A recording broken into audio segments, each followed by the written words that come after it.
kaiju monster with the fire breath. That's sick, dude. Like, what the heck? He's like in his basement with a stack of tapes, a really good ripper, and like a dream. Koba Nation. It was Koba. Yeah. You have to embrace what's special about you, Morgan Freeman. Like, Do you wanna We decided Koba was right.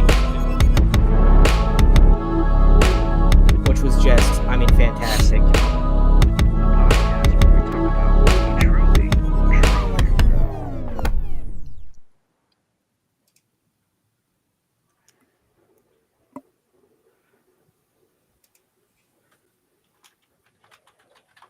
Uh-oh. Hey guys, we're back. Hey guys, I'm Mac.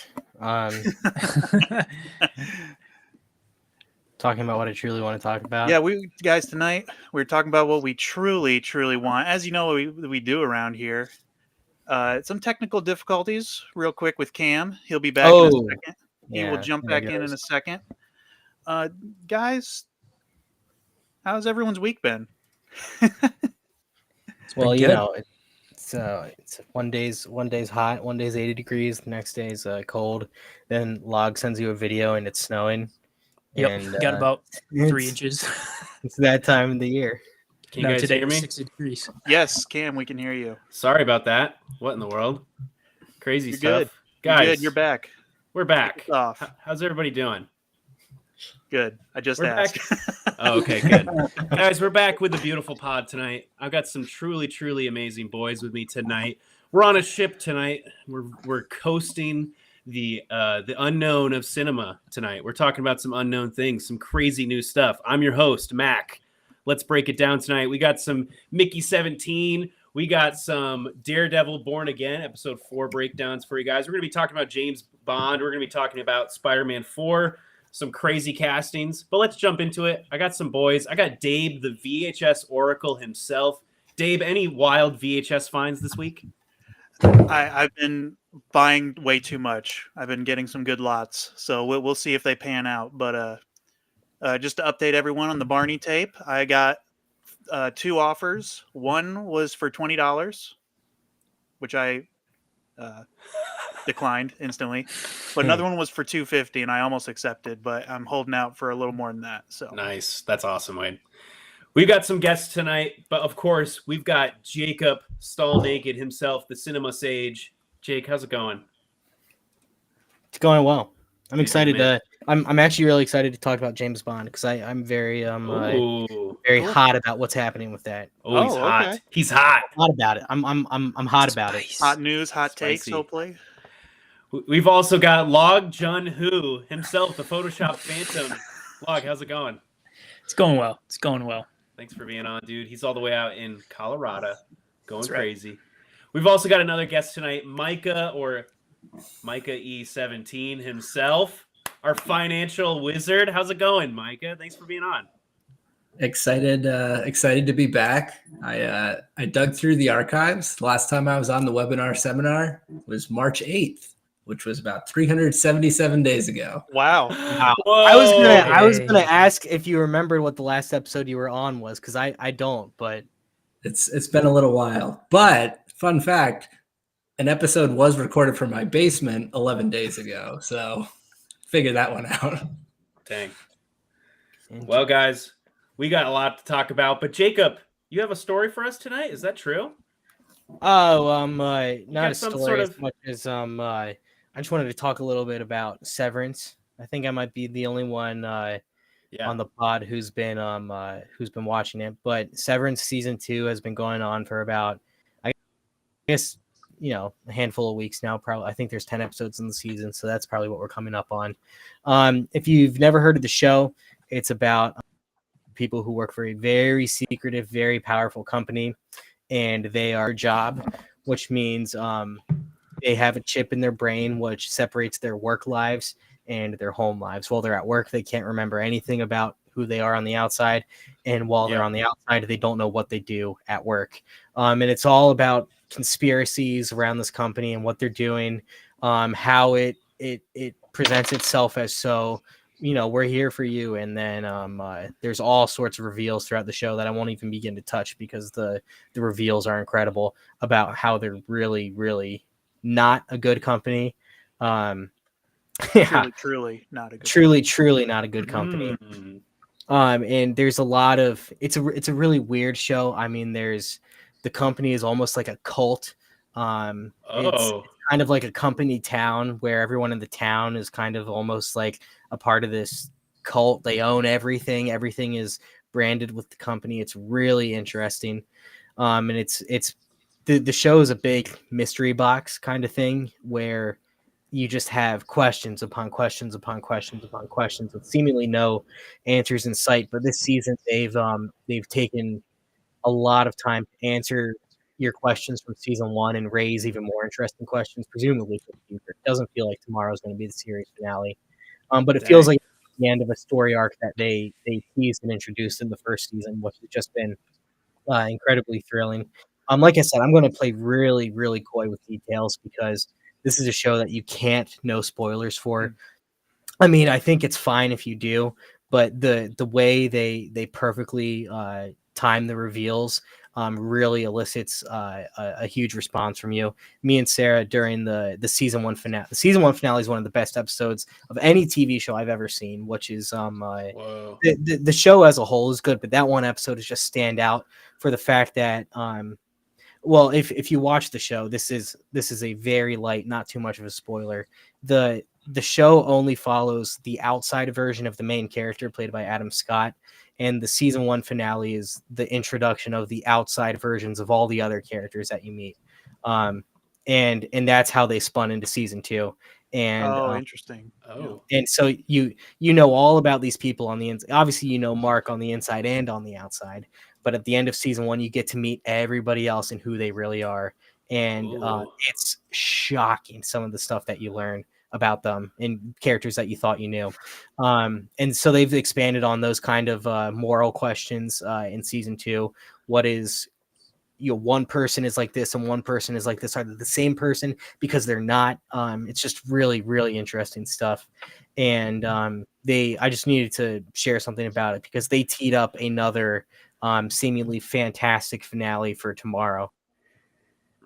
Dude, that's hype.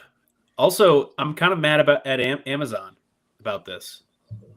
Wait, Jake, is Jake paused? Yeah, he froze for sure. Jake's froze, but I'm a little mad at Amazon. They give you the first episode for free, but you have to buy the rest of the seasons. Oh, you guys catch that? Yeah, so I was saw like, that, and I'm I was not about going to do watch that. it. Yeah, I was like, man. nope, I'm not buying it. Jacob's paused, but yeah, I'm really interested in this show just based on what he's saying about it. Is it TVMA? He might have to exit and get back in. I don't know. Yes. Wait, it is. It is. Okay. The way he was describing it, of how there's almost the same person but different personalities, almost reminds me of something else, another movie. Okay, he'll be back in a minute, I think. He'll be back, but let's talk about Daredevil Born Again, episode 4. This beautiful picture. Of course, Punisher has returned. It's kind of interesting. Matt Murdock knew exactly where he was. That was pretty cool. He's just hanging out in his little tiny, workstation. I don't even know what to even call that. He's down in the sewers, I guess. I don't know. But yeah, Punisher is back. Wade, how do you feel about that? Jon Bernthal fitting into the MCU. Dude, Jon Bernthal is slowly becoming one of my favorite actors of all time. A lot of movies he'll just like appear in, and you're like, oh, he's just a cameo. Okay, cool. So good. No, he's great. And dude, his talk with Matt was really good for some reason. It was so good about just like it was so, I don't know, it was good. It was inspirational, and even though he's like kind of, rough around the edges. Yeah. That's just his character, but yeah, it was super good. I think Jacob might be back in, Wade. We got him. Jake. We got him back in. Jake, we're talking about Punisher. How did you feel about Punisher's? He's back, baby. How'd you feel about that conversation? Punisher and Matt just talking about literally like, hey, get back in the fight, basically. What are you doing? Don't you hear Foggy's voice? Don't you see him? Oh, man. Yeah, they casually just dropped one of the best scenes in the entire MCU this week. That it was so perfectly written between the two of them, and I loved the because Punisher is he's like, don't talk about pity, don't talk about victim, don't be like that. But then he encourages Matt to be kind of a man in a really cathartic and emotional way. When Matt starts crying, about Foggy, Frank's not calling him a victim or any other mean words that he used anymore. In fact, he's almost encouraging. He's like, accept that, feel that emotion. He's like, that's genuine. That's what I want you to feel. And for the first time, I think Frank is thinking, this guy who's, he's been an asset, he's been a foil, he's been a thorn in my side, but I know he's good, so I trust him. That's what Frank thinks about Matt. For the first time, Matt can understand Frank because of the loss he experienced. And I think it's really good to show their characters now, 9 years later since they've ever shared a scene. Punisher's not doing too hot. I mean, just no, where he looks like he is. He looks like he's in a bad spot. They're both in bad spots. Yeah. And so that was just a really powerful scene about two people who have lost so much and are kind of going about it in different ways. And for the first time, they're pretty close. Yeah. And that's the first time you see Matt like actually break down about Foggy and all that. Yeah. Very important. You can see he's been keeping a lid on it, and Frank is probably the only person he can be really genuine with right now. His girlfriend doesn't know anything. His other someone else who trusts him, Karen, is not around anymore. Even I think his PI knows pretty much everything about him now, but it doesn't seem like they're incredibly close, even though he knows all of his secrets. Frank was the first person I think who could really get close with him. And I loved that Frank said, what about your friend? He wasn't saying Foggy's name, but Frank was the one who eventually said, what about Foggy Nelson? Frank knows exactly who this guy was. And he wasn't using it as he wasn't using it to rub it into Matt and be like, look at you now. Instead, he was being like, man, you got to confront this because I know what it's like to keep it inside. Just a really, really powerful scene. So good. And obviously, Daredevil's kind of doing some of his own investigation. I thought that's kind of cool. He's like a lawyer doing his own investigation sometimes. It's kind of interesting, He's going to the spot where White Tiger is murdered, kind of looks at the bullet casing. That's kind of how he thinks it's Punisher, I'm assuming, right? Obviously, it's not. They're kind of hinting that the police are kind of using the Punisher's like logo kind of in a wrong way. You know what I mean? Kind of taking what the Punisher has done and saying like, we're going to do that as well. Like kind of take matters into our own hands almost a little bit. So very interesting. We also get a little bit of some lawyer stuff like Matt talking with that guy who stole some caramelled corn. How'd you feel about the lawyer stuff in this episode? Him like kind of talking to this guy. It was good. I liked that he kind of did his best to get the best option for him. But in the end, like it was just showing that like he was just like beaten by the system his whole life, you know? So it makes you kind of feel like Matt is almost powerless. He's like doesn't have the ability to actually make a real change, unless he's Daredevil. Is that the whole point of this first few episodes? That's kind of what I'm feeling. Yeah. He can't crack the system no matter what. You know what I mean? Same with this guy. Right. We get some Newz reveals. This new villain who's using like blood for art, basically. Like what was that? Dude, just like murdering people in the subways, like using their blood. Creepy villain. What'd you guys think about his design? I mean, I think he's going to be showing up more so in the later episodes. That was that. I was like, what is this guy? I didn't realize what it was. I gotcha. That's the villain, Wade. Yeah. Gotcha. Okay. I think he's got some beef with Kingpin. I think that one of the paintings was of Kingpin, I think. It looked kind of like Kingpin. I don't know, though. I'm sure he's against both of them, which would be interesting if, like, Kingpin and Daredevil team up against him or something. Yeah, I'm thinking something they've done in the past has affected him poorly. Maybe. I don't know. Like, something that, like, the fight between Kingpin and Daredevil caused something to happen, some trauma. I have no clue. You know what I'm saying? I don't know. But, yeah, I think he looks cool. He's super creepy, obviously. I hope they play into that. Kind of like creepy villains sometimes. Am I missing anything else on this episode, guys? That you like? Yeah, that really one of stood out? the biggest things, Cam. Can't believe you didn't bring this up. No, I'm just kidding. But it obviously it's revealed that Vanessa almost had an affair with this guy named Adam. That's right. You know, no, she did. She did. Or did. Or I wasn't really sure what they were trying to say. But anyway, and then I was like, okay, either Adam is dead after he met Kingpin or something else. And then the end of the episode, obviously, Kingpin's just eating and talking. He's like, "Isn't that right, Adam?" Just has him like chained up behind bars. In the I knew they were playing that up. His knuckles were bloody. You know, in the previous episodes. Yeah. What's Kingpin up to here? He's been a little mysterious. So there you go. There's that reveal. But, guys, I'm just blown away. The show is getting better in every episode for me. Yeah. Honestly. Mm-hmm. And now, Jacob, you've been saying now we're in kind of new waters because some of this stuff has been previous footage from the old regime of the show. So now we're kind of getting into like, I know the showrunner for The Punisher is actually the one who made this show, Daredevil Born Again. So it's going to get a little crazy, I think, because if you've watched the Punisher show, it's pretty dark, you know. So I don't know, Jake, how you feeling going into these next few episodes? I'm pretty excited. I was just happy for it to be back, and but now it's surpassing expectations.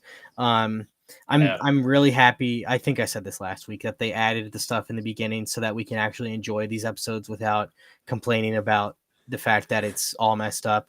It's just a miracle that it's this good at this point. Somehow they put it all together. Somehow they really put it all together. Yeah, I had read that John Bernthal had originally stepped down. Yeah, or just didn't even accept the offer to come back because he was like, "This is not how Punisher should be written." Oh dang! So, yeah, crazy. So now it seems like everybody's kind of on the same page, and the product shows that it's worth it. Awesome, Micah. As a guy, have you seen it at all, Micah? No, but you know, I got nothing to add. That's okay. Do you think this show is getting not as good numbers as even like Agatha, Loki? Do you think this show can stand on its own? Do you think it's gonna be able to pull through, make some money somehow? I know Disney Plus is kind of a weird platform to make money, but I don't know. Do you think it's? I don't know. I haven't looked at the numbers. I think it falls into a similar category as the larger MCU conversation of it's hard to get new viewers into a show when they know there's like 3 back seasons they have to catch up on and 2 seasons of The Punisher. And now we're 6 years later. And is this the MCU and not? So, for fans, I think it's definitely exciting. For the average person that's never seen an episode, are they going to turn it on? Yeah, a lot of homework. Probably a lot of homework.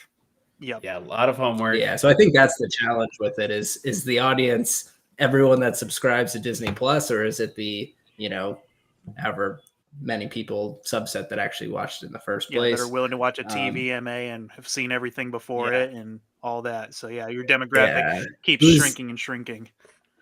Exactly. Let's watch this really violent comic book show that you need to watch 3 seasons for. Like there's a lot of boxes you got to check to get to that point. And, who also likes the legal aspect and the, the superhero aspect. And it's, it might not be the biggest audience, but I think we have some fans here. So there's at least 4 of us here. So but exactly. We're a pretty non-diverse, like-minded group of people. So it's a bunch of us is out there watching it, I think. Log, do you think Punisher's coming back? He's gonna do some fighting with Matt Murdock. I really hope so. That would be electric. It's definitely needed. Yeah. I was nervous that that's his only appearance. I'm a little nervous too, but I don't think so. There's some set photos, but we'll see. You always do naughty. Cam. Shame. Classic Cam. All right, guys. Any final thoughts on Daredevil? We're gonna move on. Any final thoughts? 10 out of 10 for me. The best episode yet, maybe. I don't know. Fair. Loved it. All right, guys. Our next topic. Wade, let's jump into it. Yeah, hot movie news. Amazon buys James Bond. This actually happened a while back, but we haven't talked about it and how what is this going to do? What's this going to change about the franchise? Jacob, you said you were hot about it. Jacob, let's jump right in, dude. How you feeling about Amazon? Jeff Bezos Dude, this Hanging photo out. is hilarious to me. Hey. He's like creepily looking over his shoulder. You know, it's funny because this poster could actually be Bond and his Bond villain. James Bond movies, Oh, that's perfect. he is a Bond villain. James Bond movies are an event. They come around once every 2, 3, 4 years. It's always fun. Who's the female lead? Who's the villain? What gadgets is he going to use? That's what Bond is all about. Bond is an event. You see Bond at the movie theaters. When Amazon bought MGM, MGM has some interesting properties, but obviously James Bond is their big boy, their big fish. So that turned a lot of eyes. And Cam, you were right. That was like 3-4 years ago, around COVID, I think, when Amazon bought MGM. But Barbara Broccoli, who's the longtime producer, owner of the James Bond series, has long been a guardian and a gatekeeper of the series, and everything that I just kind of laid out, theatrical, things like that are what she was protective of. I think she sold the creative control of 007, which was purely with her and her production company. She sold it to Amazon. It was a couple weeks ago. So Amazon MGM technically 100% owns James Bond now. They can do whatever they want. And I'm just telling you, I'm not excited for the Q origin story movie, the Miss Moneypenny spin-off show, the Blofeld point of view movie where you find out he's really a misunderstood guy. The Jaws origin story. Yeah, Dr. No, the origin story. Is that what they're actually thinking of doing? No, not officially. They have not said anything official. But think about it. Why would they spend $1 billion just to release a movie every 3-4 years? Now, Bond is in a pretty fitting place right now. Do we care about spoilers for the Craig movies? I don't. They've been out long enough. They've been out for a long time. Micah, blank face. No, okay, go for it. James Bond dies in the last last movie, in No Time to Die. And he had plenty of time. He just stood there watching that bomb. Anyways, that was one of the Broccoli family's rules about James Bond. James Bond does not die. But they started doing things a little different with Daniel Craig. Before they played fast and loose with continuity, every Bond was just kind of doing their own thing. You just kind of understood that who James Bond was. But with Casino Royale and Craig's Bond, they decided to truly reboot it, to truly start over, and to show, here's 007 on his first day. I mean, the first scene of Casino Royale is his mission to be 00 status. And so they really did something different, and they finally let Bond rest at the end of his series. So I've seen many people saying that it's, the Broccoli family probably knew they weren't making another one and felt like they really wanted to put a cap on it. So it definitely is nice that they were able to end their era the way they wanted, but I do not think, I don't know, if another studio who's a little more focused on the theatrical experience had bought it, even if it was Warner Brothers, I at least think Warner Brothers would try to put a movie out. But I just know Amazon's it's all about Prime for them. So I need some more opinions, guys. Anybody else have any thoughts? Yeah, I'm hot about it. Not a good thing. Hot. Gotcha. Here okay, go Micah. Okay. The way I understand it, it's Barbara Broccoli and her stepbrother, and they kind of controlled it together. And her stepbrother was like in his 80s and was essentially like, I'm retiring. So I think I get it, that the way I understood it was that he was retiring. Barbara didn't want to kind of go alone. So that kind of was the natural, like, all right, now's the time to sell. The other part is that I believe there's some kind of a joint venture created. So I think they're still going to be profiting off of this as a family for a long time. Dang. But yeah, the number that was quoted was $1 billion. So, as much as you hold on to the IP, there's about 1 billion reasons not to. I think it's interesting from the perspective of like the longest gap that we've had between a James Bond movie is about 6 years, and No Time to Die came out in 2021, I think. So, and there's no Bond movie in production now. So we're going to be up against that number, I think, to get one out kind of in that same time frame. So that's kind of interesting. And then I was thinking, $1 billion just for creative control after they already spent $8.5 billion for MGM. Like, that's a lot of money for a movie franchise that's only grossed over $1 billion one time, which was 12 years ago. Yeah. So like, it is one of those things where like, yes, they're going to put the money They're into going to milk because they have the money.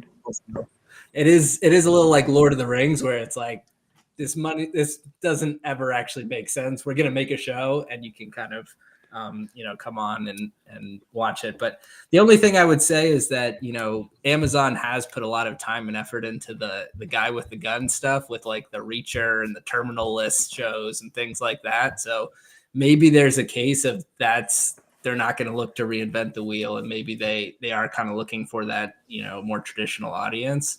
So I think that's the best case is they kind of follow in that mold and trust the source material and stuff like that. Wade, do you think there's a TV show out there that they could make based off? Like if they did like 007, but it's like the 00s as a whole and they focus on James Bond in the movies. Maybe they do some side Here's the TV problem. shows. I remember Jacob saying one time about Rings of Power is that they didn't have a story. The people they had didn't have a story written. They came to these people and were like, write a story. And it sounds like this might be a similar case. Like they've now acquired James Bond. They're going to be like, go write a story.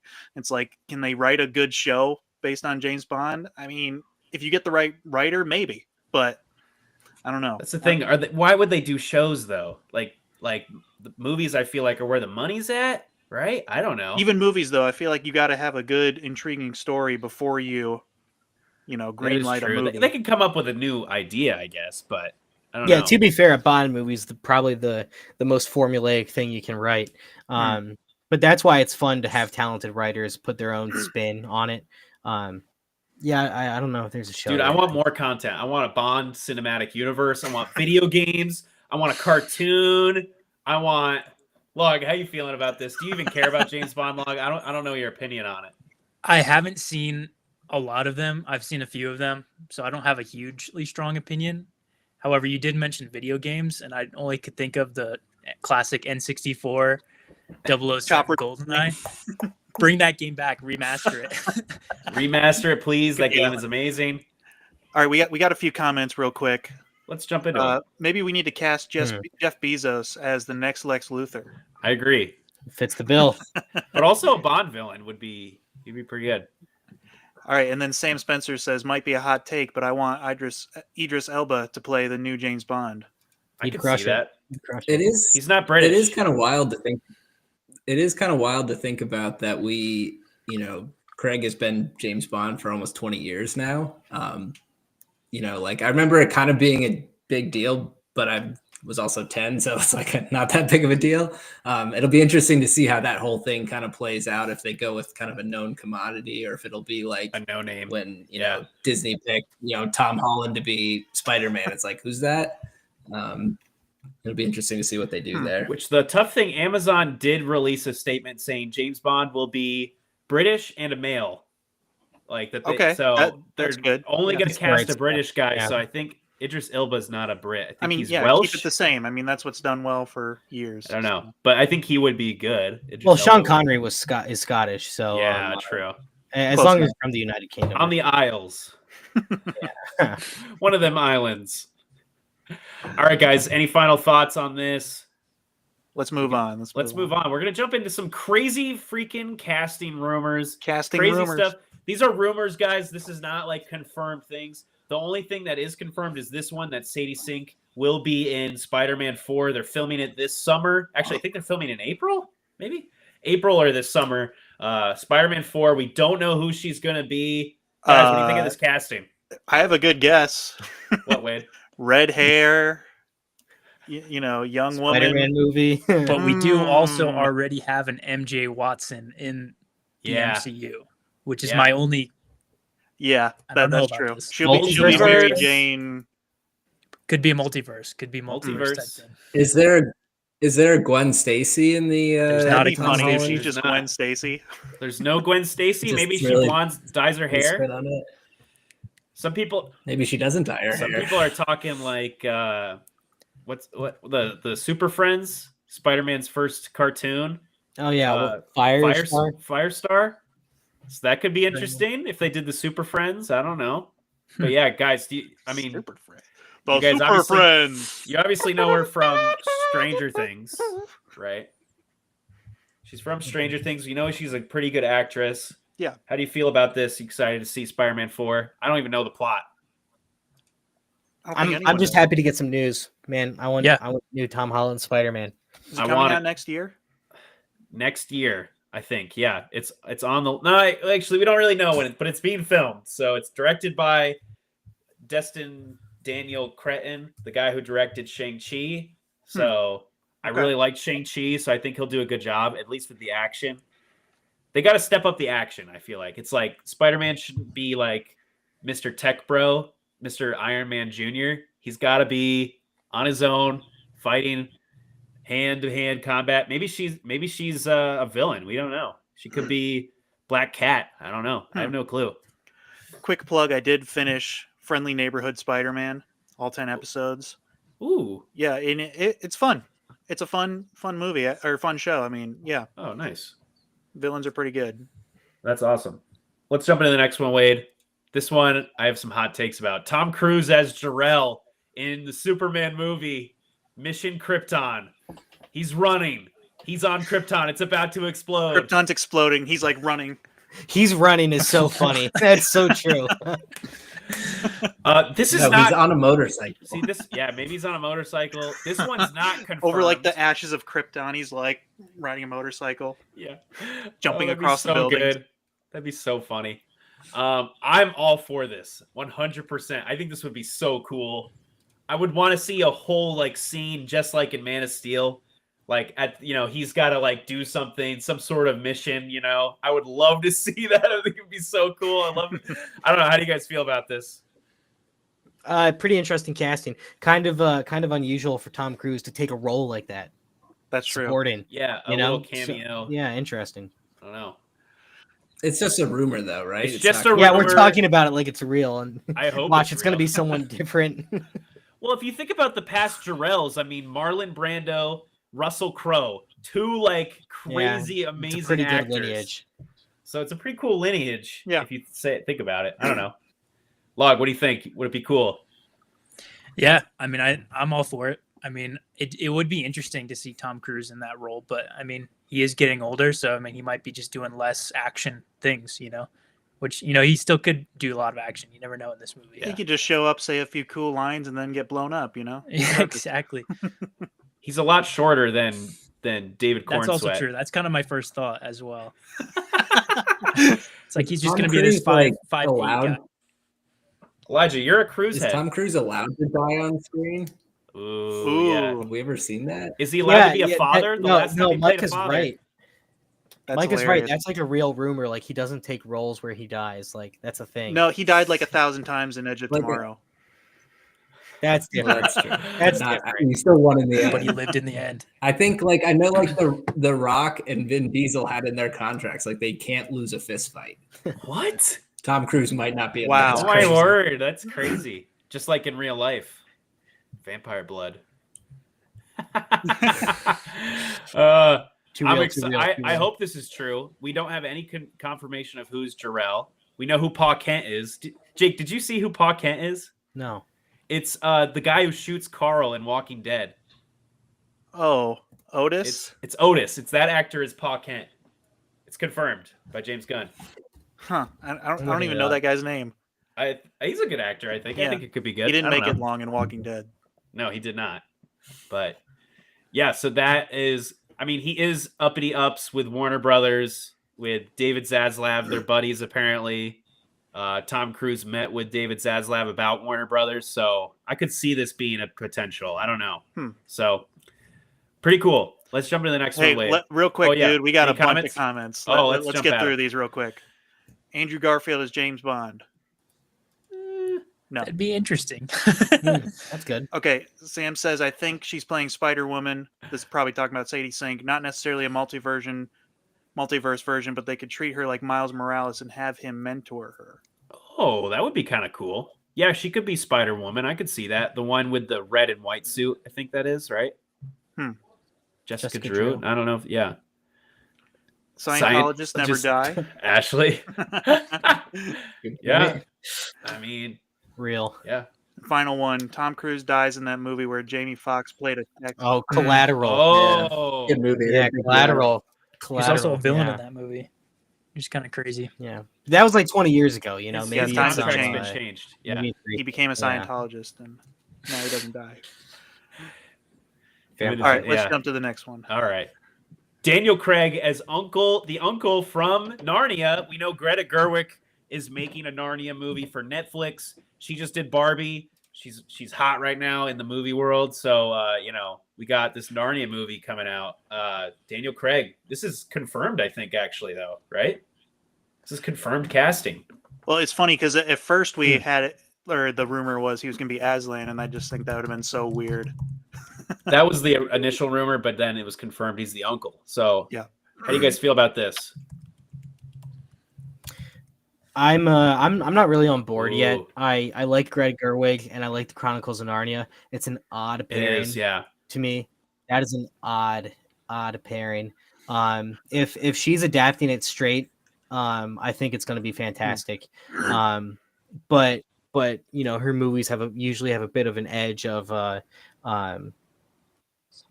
some sort of edge or twist to them, and who knows? I need to really know more about what the final product's going to be like before I we don't say even one thing or we the don't other, know which because it's Chronicles of Narnia is a pretty important thing. But yeah, and it's a huge task, like a huge world to build. Like, I didn't see Barbie, but do you think she could live up to that task of making this world? Maybe. I think so. Okay. I don't know. Any other? Barbie purposely has dollhouse style sets, but they're well executed for what the idea was. So crazy. Any other thoughts on this, guys? You care about it at all? New Narnia log? Micah? I was reading about this. I guess C.S. Lewis didn't actually sell the film rights in his lifetime because he thought the book was too hard to translate to a movie. So that's kind of interesting. Can they do it well? He at the time didn't think it was possible. The other part that's interesting about this is that Netflix is historically anti-theater, but I guess Greta Gerwig had enough leverage coming off of Barbie to talk them into a theatrical release or an IMAX release. Yeah. So kind of an interesting kind of power struggle there. Daniel Craig is kind of high up at Netflix, with the Glass Onions, those things, So I could kind of see this, actually happening. But we don't even know which book she's doing. So it could be the first one. I don't even know. Magician's Nephew. That's kind of like the prequel, right? They've never done that though, really, right? Maybe like an old cartoon, but other than that. Maybe I'm assuming it's going to be The Lion, the Witch, and the Wardrobe, though. Probably, That's a safe bet. The franchise did not do too well, I don't think. The original franchise. Yeah, it definitely had diminishing returns, and they never went through with the last two that had the pensive, or that I think because they switched to what's his name, Eustace. Yes, that's right. Yeah, he kind of becomes the protagonist. I don't think they ever really followed through on that, but cool, interesting. I don't know what to think about it, but let's jump to this next one, Wade. Denzel is confirmed to be in Black Panther. People think he's going to be Magneto. Maybe he's going to be a Black Panther villain, or maybe the new Black Panther. So, what do you guys think about this? I mean, he's obviously the GOAT. Yeah, I actually heard about this a couple weeks ago. Or no, it was a couple months ago now, because he was doing something for the new Gladiator, and he was like, yeah, and he was talking about upcoming movies, and he was naming a couple, and he was like, and of course the new Black Panther will be in the next couple of years too. Yeah. And then he had to apologize. He was like, look, that was my bad, but like, yeah, it's true.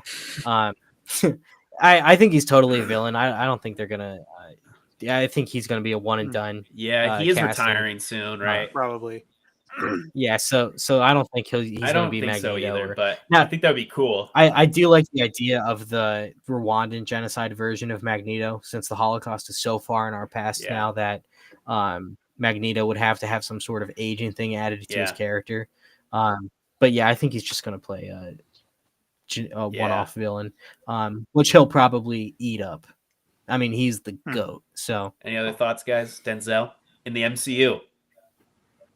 I think Denzel's great. He's like Tom Cruise, like cast him in everything. But I don't think he'll do Magneto because I don't think he'd want to sign on to like 5 movies or whatever that part would probably require. Yeah.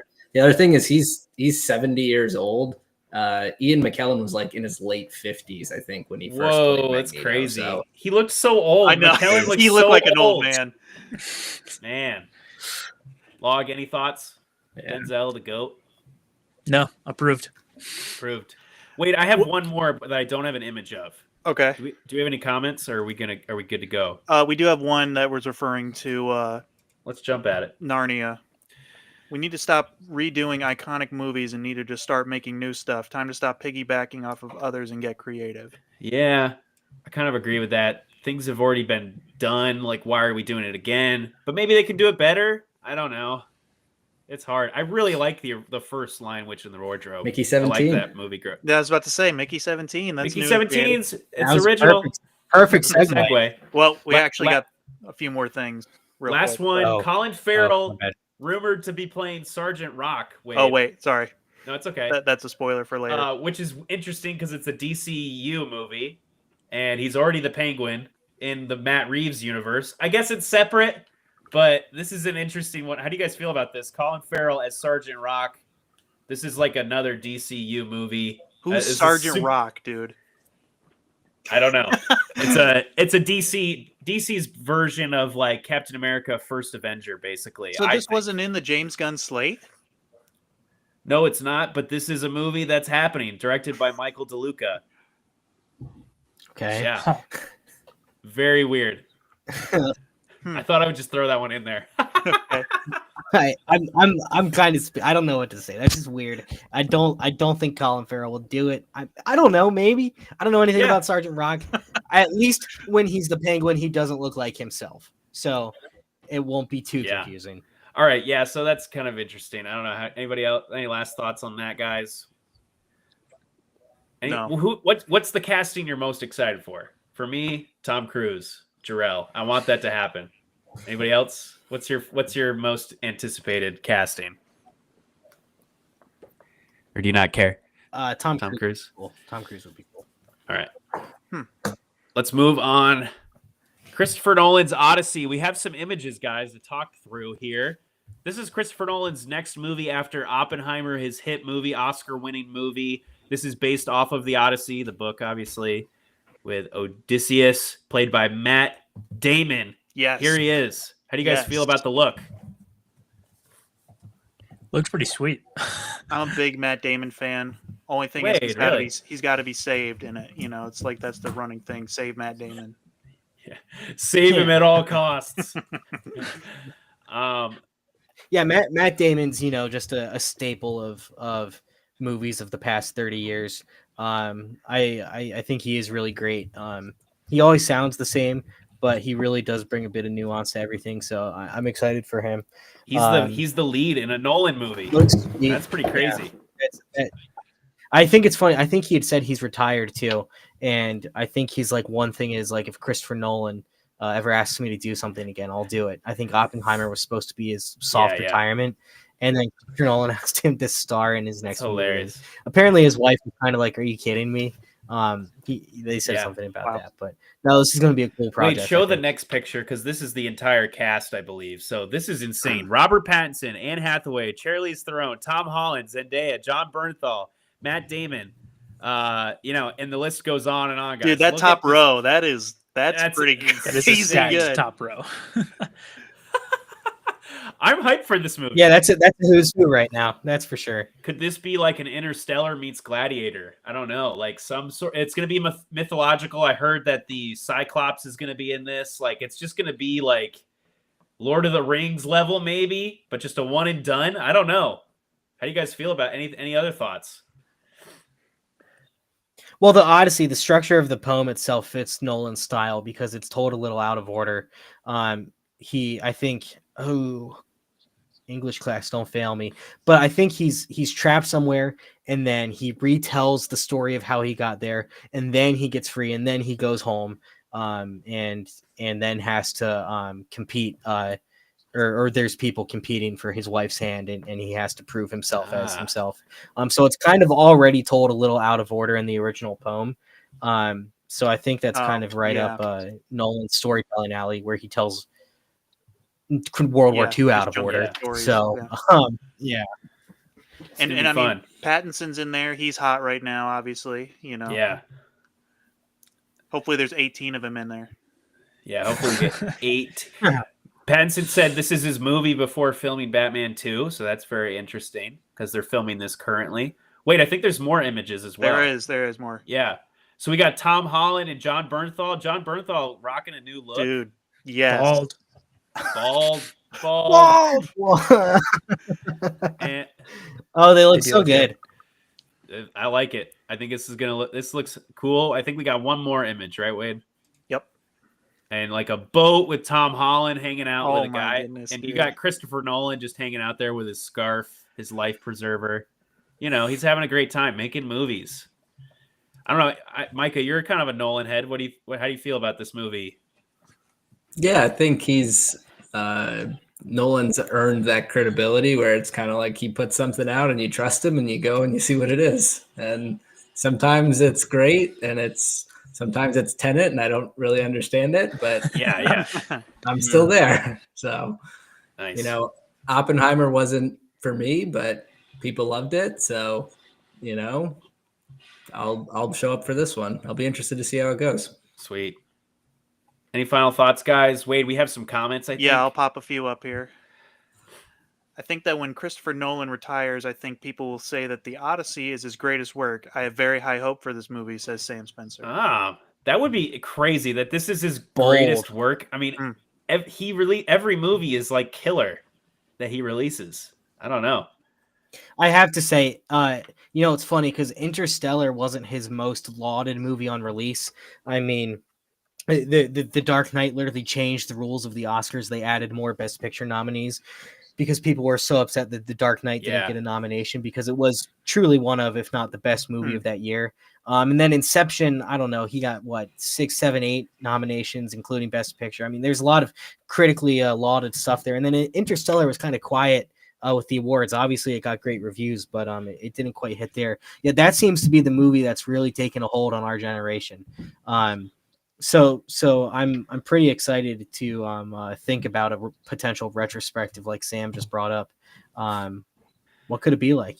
Right now it seems to be Interstellar's his crown jewel. We haven't seen him. I'd we love haven't to see seen him go this far back in history, right? So I think that's fascinating. Because we've only seen him go from 1800s with Prestige. Really, I think that's the farthest back he's gone. So this is going to be cool. Interesting. Wait, any other comments? Some quick silly ones. Nifty and Thrifty says, as someone who is married to a ginger, I'm happy to see Sadie's representation of gingers in Hollywood. True. Stop changing popular gingers into a different thing. You know what I'm saying? We need more gingers. Keep them gingers. Nifty Thrifty also says Matt Damon is really great in Spirit. Spirit of the horse of the Cimmerian or whatever that movie is. Yeah. Stallion, yeah, that's classic Spirit. And then Pattinson is hot. You can say that again. Ooh, he is. What? Ooh, Jake got the thumbs up on that one. So yeah, guys, this movie. Don't take your wife to see Mickey 17. No, you don't.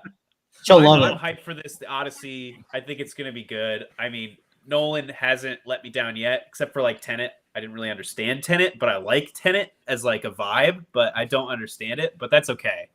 So yeah, let's jump into our final topic, our main topic of the night, guys. Here we go. We're talking about Mickey 17. We all went and saw this in theaters. So 3 of us saw it together. 2 of us saw it separately. This movie was, to be brief, insane. This movie was insane. But let's jump into it, guys. I don't know. Should we summarize the plot a little bit? I feel like Jake, you could kind of do that real quickly for us, and then we'll jump into our thoughts. Yeah, it's really pretty simple. I mean, there's different colonies of people leaving for different planets, and they need workers who are expendable to help maintain their ships as they travel to these planets. And so this guy on the run signs up to be one of them. He doesn't realize that to be expendable means they clone him. He dies doing a job. They reprint him. He dies doing a job. They reprint him. It's just a awful cycle. And obviously, the name of the movie. He's on his 17th iteration by the time we meet him. And yeah, they're heading for this mysterious ice planet, and it's pretty much about the people on the ship as they are thinking about settling on this ice planet, trying to figure out if it's safe or not. When all of a sudden, there's another clone made when the 17th Mickey hasn't died. Got two Mickeys. So all sorts of two Mickeys, all sorts of shenanigans. These two clones try to fight for their lives and try to say, I'm the guy, no, I'm the guy, all while they're trying to figure out if it's safe to live on that planet. Yeah. Before we get into our thoughts, yeah, like there's a lot, but really I was thinking like, Log, you're kind of a marketing guy. The marketing on this movie, how did you feel about it? What marketing? To be honest, I didn't really hear anything about it. Like, I didn't know what it was about. Like, I went into this movie like not seeing very many ads or even trailers for it. Yeah. Or like I really had no idea what this was about going into it. So that was one of my gripes. I felt like watching the trailer, it was going to be like an action adventure sci-fi type of movie, and it was less interested in that kind of thing. It was more about the drama, moral and drama that goes on. So. But let's get this is Bong Joon-ho's new movie, obviously coming off of Parasite, another Oscar-winning movie, right? Is that true? Oscar-winning, right? Yeah. Crazy. And this is what he chooses to do, which I like that it's an original idea. Mickey 17. You got Robert Pattinson in our lead. You've got Stephen Young as his like buddy, who's also like a drug dealer. It's like what this side plot was very interesting. But yeah, so guys, yeah. Micah, go for it. Oh. Yep. Oh. So, I don't know. How do you guys feel about this movie? Cut that. Yeah. Little technical difficulties, maybe. I got pros and cons with it. Jump into it, Wade. Biggest thing is I loved the premise. A lot of original ideas. They're pretty intriguing. I like the moral questions that were asked about the cloning, and I love the beginning where. So one thing with the I think with the marketing being a little underwhelming could be related to the studio thinking they had a bomb on their hands and didn't want to put more money into it. Oh. I think Micah's audio's off. Micah, you good?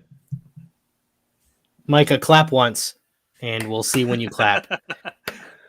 Oh no! Oh, look at him! No, Micah. He's figuring out what we just figured out. Oh yeah. No! Yeah. I can't wait to see him clap. I know. You asked him a question. Oh he was like yeah. That's okay. He started answering like 2 minutes later. Oh well. We'll get him back. Yeah, I'll just continue my thought real quick. I love the beginning. The fact that it's like each iteration of the clone is helping them progress to like get a vaccine so that they can survive on the planet. Those kind of things were really interesting to me. And, I love the alien species. Actually, I thought they were kind of interesting. And the artsy part, like the red button thing, the more I thought about it, the more I understood it and kind of liked it, like his past trauma. And now he has to hit the red button to destroy the cloning, all that kind of thing. But yeah. There were some negatives though too. There's a lot of side plots for some reason that don't. Let it rip, Wade, because this is a weird movie. It's really weird. Yeah. Micah, you back? There he is. Clap. Your audio is off. Yes. Yeah. Okay. He's on. Sorry, dude. Micah. Yeah. How'd you feel about it? Good. I don't know what I missed there. I just gave what I liked about it. So okay, I already heard that. Feel free to give some opinions on what you think. So with the marketing thing, I just want to jump on that a little bit. I think the studio kind of knew that this movie had questionable commercial prospects because they already delayed it a year. So they I think the studio kind of knew like this movie's not going to do great. So they didn't want to put a ton into it if they thought we're not going to get a lot out of it. The reported production budget is about $118 million, and it's grossed at the box office $92 million, which is not good. And you got to think that the theaters take about half of that, so they really earned about $46 million back on their $118 million investment. That's not good business. It's a bomb. So, That's too bad. Definition of a bomb. Yes. Okay, one thing they could have done to fix that's my first issue, is the gratuitous language and sex that they had in it. I think easily, if you leave all that out, you make it a PG-13 movie, maybe one F-bomb. I think you could have had a much wider audience and that kind of thing. So, sadly, that's a lot of movies, though. Yeah, when you just dump a bunch of F-bombs in that, to me, it's uncreative, because it's just like, okay, here we go again with another F-bomb,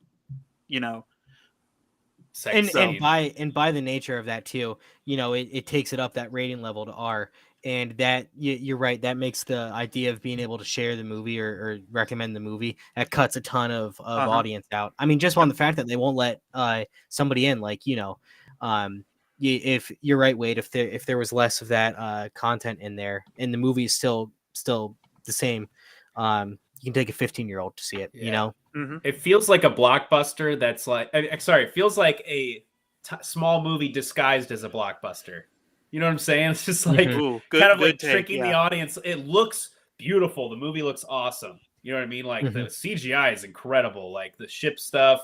I think all of that looks so good. I mean, Bong Joon-ho, obviously, he's done a lot of really cool stuff. I think I love the CGI. I don't know. That's another pro as well. But yeah, I think it has a lot of side plot that doesn't it's for the sake of the art almost. You know what I mean? It's less worried about like tying up the loose ends, which is fine with certain movies. Well, and that middle was so chaotic to me. It just I couldn't. They would like start at something and then jump to something else, and it was so weird. Usually, and then the other thing was like, what the heck was the jelly about? The sauce. Jelly? The What sauce. was that? We do need to break out like Mark Ruffalo's You guys want a new character, sauce? Yeah. His wife. Yeah, what was that? How'd you guys feel about the leaders of all this? They're like in charge of the ship. I think it just showed like how like some leaders are just like they're just like evil. Like they had like a whole people to care about, and like she was just worried about making a sauce, because the one throwaway line at the beginning, it was like, "This, you made terrible sauce." So then all of a sudden she's like only worried about this thing. Interesting. So that just goes. It's just like trying to show that these are like evil. Like they're not meant to be like good leaders. They don't care about the people. They care about sauce. It's funny when your villain is also your comic relief. That's a pretty unique combo of character traits. Yeah. I thought it was interesting. It seemed like Ruffalo was doing like a Trump impression a little bit. Did. And Sure. It was interesting. It was interesting that you think back to the timing. This movie was supposed to be released last year, so they were referring to Ruffalo's character as a guy that had lost 2 elections in a row. Yeah. Wonder if they, knowing what they know now, if they still would have framed it that way. Yeah. Kind of interesting. But there's a lot of positives. I mean, I thought that the aliens were cool. Somehow they know who Mickey is. They know the people's names. That was an irritating thing they never touched on again. I was like, I wanted to know more about the alien intelligence and like, how do they know Mickey? But they just say secret, and it's never touched on again. That's so funny to me. That kind of thing makes Jacob laugh hysterically, and I'm like frustrated. I'm like, I wanted more. Yeah. But the end wraps up on a bow. You get Mickey and his girlfriend. The girlfriend becomes the new leader. Mickey doesn't have to die. Mickey 18 sacrifices himself, killing Mark Ruffalo, stopping this war with the what do they call them? The creepers. Yeah, with the creepers. So yeah, I mean, very interesting. Jake, I want to hear your thoughts on it. Your positives, your negatives. I don't have very many negatives, guys. I loved this movie. It's a 10 out of 10 for me. I I like Bong Joon-ho. It was a lot like Snowpiercer. I don't know if you've ever seen Snowpiercer. I have seen Snowpiercer. Yes. Yeah, that's another kind of hard sci-fi movie with a sharp satire of classism as well. And so that it reminded me a lot of that, and it was cold, so it felt kind of like a spiritual successor to Snowpiercer, which was cool. Look, guys, I like weird movies, okay? And you are hitting the nail on the head when this is a small, weird indie art house movie parading as a blockbuster. Yeah.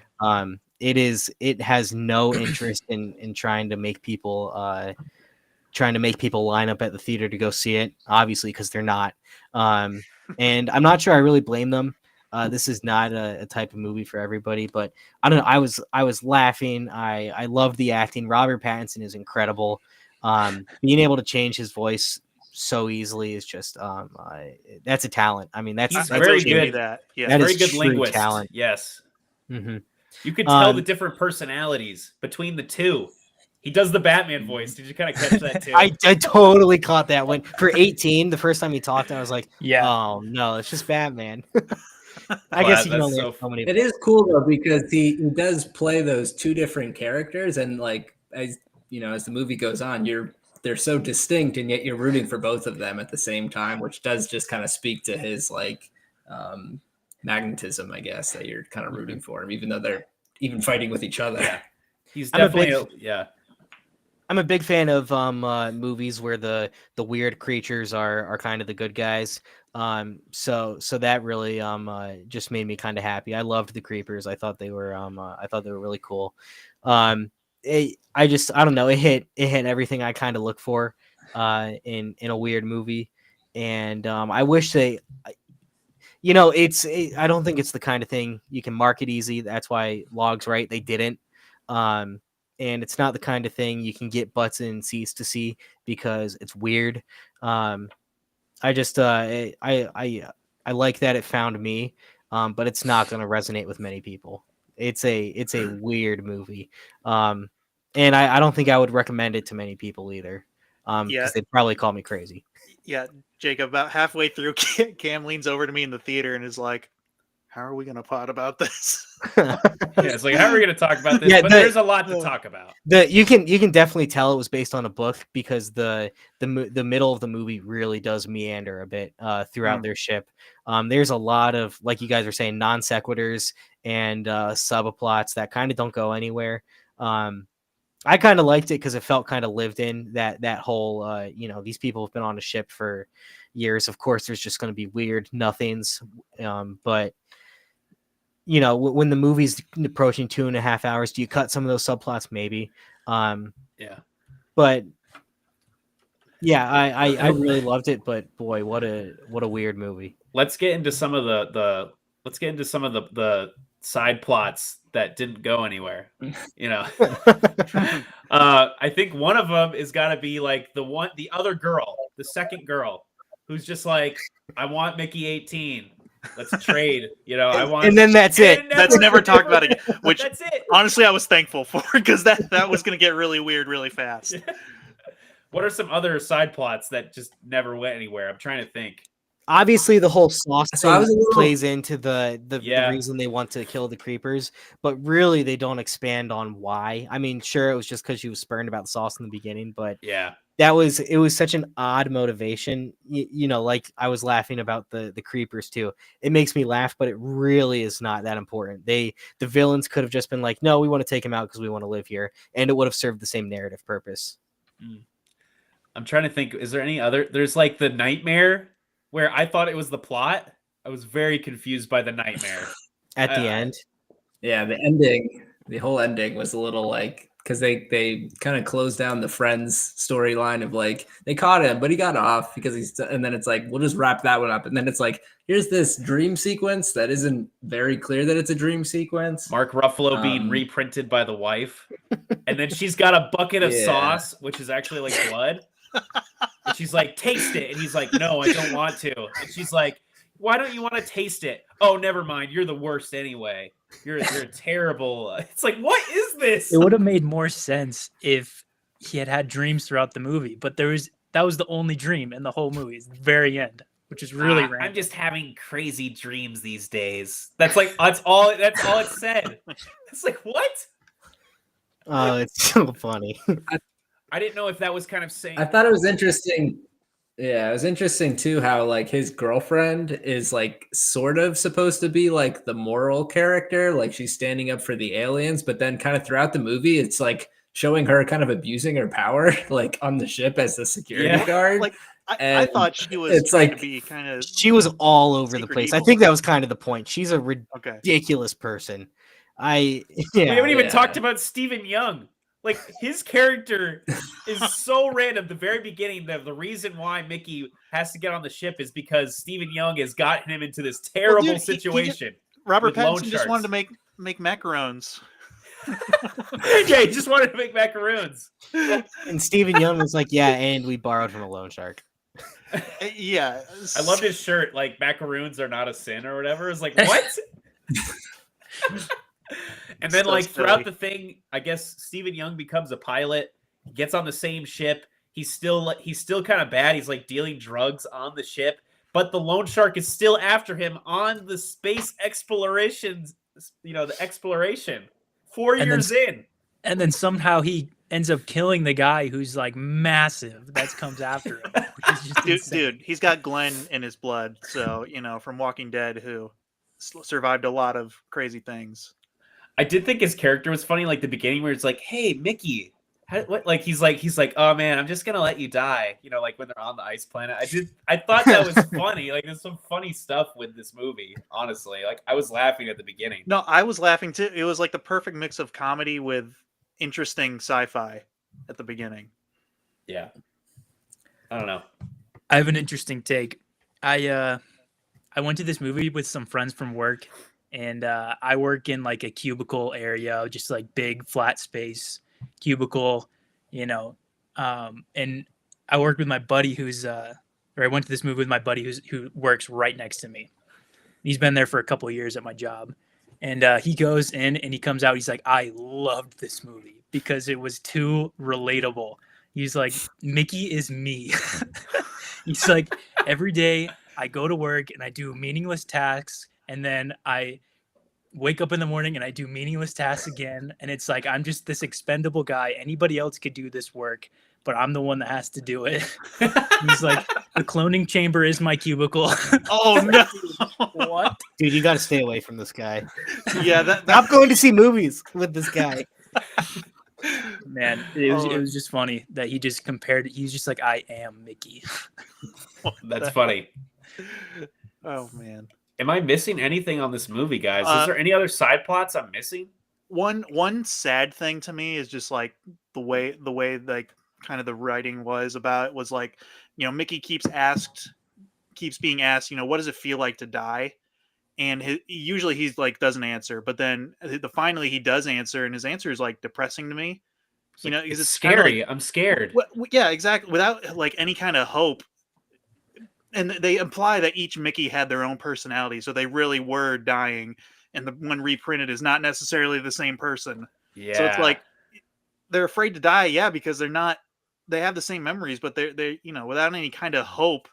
I don't know. It's they're not actually kind of a sad person. part of the plot mindset, I guess. Another thing that my friend who loved it took away was he's like, since there is 17 and then 18 Mickeys. What he kind of took away was like each Mickey is like a year of his life. So like as like you're 17 and you turn 18, the reason why number 18 was so like confident in himself is because he's like becoming that like into adult, and he's like caring more about how people see him, and he's taking more charge over his life. Which is an interesting take. I did not take that from the movie, but that's even a little too English teacher. It's a little for bit of a me. stretch. I don't know. English teacher taken away from that. That's okay. I think that's 17 and 18-year-olds are pretty similar. I think the movie for me too is interesting in that it showed like the leadership and how like out of touch they are, and like they're these politicians and they're eating this good food while everyone else is eating kind of this, terrible food. but then it like again troubles with the ending where it's kind of like and then the girlfriend rises through the ranks and becomes powerful, and then there's the planet is green and everything works, and it almost seemed like to contradict the message of the first half of the movie in a way of like the power is the problem. Interesting. I don't know. And that's I feel like my struggle with the whole movie. It's like I don't really the point of it. There's no sharp point on like this is what you're supposed to take from it. It seems like it starts down a path and then it turns and it's saying something else and it's focusing on something else, and it's just I don't know what you're supposed to. I have a theory on what you're supposed to take, but I don't know what exactly they wanted us to. It's a little convoluted for sure. Jacob, can you explain the whole red button thing? Like, I think I have an understanding, but I'm talking about like with the car and it like he's apparently pressed the red button, killed his mom apparently, and that killed his mom in the car. But he talks to himself later and is like, that's not how it happened or whatever. But then I guess at the end he's pressing the red button to blow up the cloning machine, and he like struggles to do it at first. I haven't really actually thought much about that. That actually is a subplot that it does seem kind of out there. I actually forgot about it until you brought it up right now. Wade. Maybe it's like, but I remember. Sorry, Jake. Continue. No, I remember thinking during the movie, like I think it was just used to kind of show the differences between the two Mickeys. Like, he's like, oh, I'm such an idiot. I killed my mom. I got her killed. I'm ridiculous. And then the next Mickey's like, you didn't, right? Like, why are you hung up on that? And I think it was just kind of showing the difference between them, and maybe why 17 is the way he is. He's pretty unique, I think. That's why we're, following him as a character. I didn't put together that he presses the red button at the end to destroy the cloning machine. I think that's pretty cool, but I haven't thought too much into it. But maybe I'm sure you could English teacher that one too. Yeah, so maybe I'm thinking too much about it. I don't know. Maybe it kind of connects with Logan saying like his childhood understanding was that like, hey, I pressed the red button and we got in a car accident, so therefore it's my fault that my mom died. When really they're not related. You know what I'm saying? That was his like childhood understanding. But now he's 17, turning 18, and he's understanding, hey, it's not my fault. You know what I mean? Like my mom dying is not my fault. I don't know. Maybe that's kind of crazy. I have no clue. It's hard to know if that's like thinking too much into it or if that's exactly what was trying to be said, So Bong Joon-ho. Which also, that's another thing. I know he doesn't really speak English that well. So, like, Jacob, do you know how does he direct like English speaking movies? That's something I've always thought about. It's like that's crazy. He might have a translator on set. I've never really thought about it. Yes, yeah. How does he enjoy his movies though? Like they're not in his own language. I don't know. It's kind of crazy. Snowpiercer was very much. I think like only maybe 30% of it was in Korean. The rest was in English, but it felt like a very natural blend. I mean, there were two Korean movie stars who were two of the main characters in the movie. And this one felt really 100% like a Hollywood style production. Because some of his other movies I've seen, like Parasite or Memories of Murder, are 100% Korean. They take place in South Korea. The entire thing is in Korean. And then Snowpiercer very much feels like a blend. Some scenes are in Korean with those characters, some scenes are in English.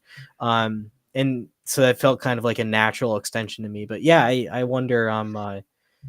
I guess I don't know well enough to speak on what that process is like, but yeah, it's probably interesting. I also had one other thought. I've seen a little bit of some like anime and like even like The Boy and the Heron, which this kind of reminded me of like some sort of like anime almost, where it's like they introduce stuff and sometimes it doesn't really matter to the plot. And it's kind of like get over the messiness of it, like in some anime, it's kind of like that, where it's like there's some mystery. You're not really going to understand everything. Jake, would you agree with that at all with this movie? I don't know. In all of Asian cinema, there's usually some sort of non sequitur like that. I don't know if you've seen Parasite, but in Parasite, there's the rock that the family has, and that's such a big thematic thing, and yet it doesn't come into play much until the end. And even then, it's just kind of like, well, it was just a rock, I guess, and So yeah, I think that's a different kind of style, just a different way. Yeah, it leaves a different lot culture. open to like interpretation, you know. Yes. And if you're not, like me, I don't go in thinking of how it's going to end or whatever. Like I kind of just want to plot, you know, with don't branch off too much, keep it Sequences. You yeah, want keep it things in to a be good paid sequence. off. But yeah. There's a reason for the mystery. You know, it's not just there for no reason. Yeah. All right, guys. The moral of the story. Log and Micah, both our guests, have a moral of the story. Log, what's the moral of the story for today for Mickey 17? The moral of Mickey 17 is you can't punish yourself for something that happened in your past because yes. That's great. I think that's true. Yeah. Just because he thinks he killed his mom, and so the whole point is he is okay with being an expendable because he thinks he deserves it. And by the end of the movie he realizes that he's not just an expendable, you know. Yeah. He doesn't actually deserve it. Yeah. Micah, you said you had a moral of the story too. We should have ended with his. His is much more profound. What I took away from it was I'm signing all these I accept terms and conditions, and I should be reading more of this fine print because he's signing up for that loan. He's not realizing he's the only one on it. They should have had a closer detail on the payback period. You know, is there bankruptcy, some kind of arbitration if things don't go right? Signing on to that job. Did you read the fine print? Yeah, I read it. You didn't read it. If you had read it, all these problems go away. So read those terms and conditions. Yeah, that's for sure. True. That was the only clean point that I got from the whole movie. Guys, any final thoughts? Mickey 17. It's out there for the world. You ever use a printer, especially a low-end printer, and it puts the paper out and then takes it back in a bit and then continues putting it out? That was so funny when that's what they did with the bodies when they were printing them. Yeah. They used that. They played that for laughs, I think, like maybe 4 times. Yeah. And it got me every time. It was so funny. That's hilarious, dude. All right, Wade, we're wrapping it up. Any comments that we missed? I think we got a lot of them done. Yeah, I'm pretty sure we got most of them. Well, just like the viewers of Mickey 17, the viewers kind of stepped out and didn't watch this part of our podcast. We still got 4 in there. So, okay. This one's funny from Daredevil from earlier. Seeing Fisk watch children sing "We Built This City" was probably the highlight of 2025 for me. Wait, why did it happen twice though? Kind of, right? Yeah, that was just like I think his frustration. Like he walks in and it's another dumb. Yeah, I think they're singing the song again. I think they were just kind of doing that for laughs too. Like, oh my gosh, like Fisk is so tired of this. I loved with the kids. He was like, "How wonderful the sound of youth," and they were like, "Okay, next song," and he was like, "No, I'm leaving." Nope. Yeah, I think that's it for comments. So awesome, guys. Well, we did it. We covered Mickey 17. I don't even know what we're doing next week, Wade. I have no clue. I've got an idea, but we'll discuss and we'll let everyone know. All right, let's do this, guys. Thank you so much for following along. Wade, don't we have a little graphic at the bottom to show? Follow us on Instagram.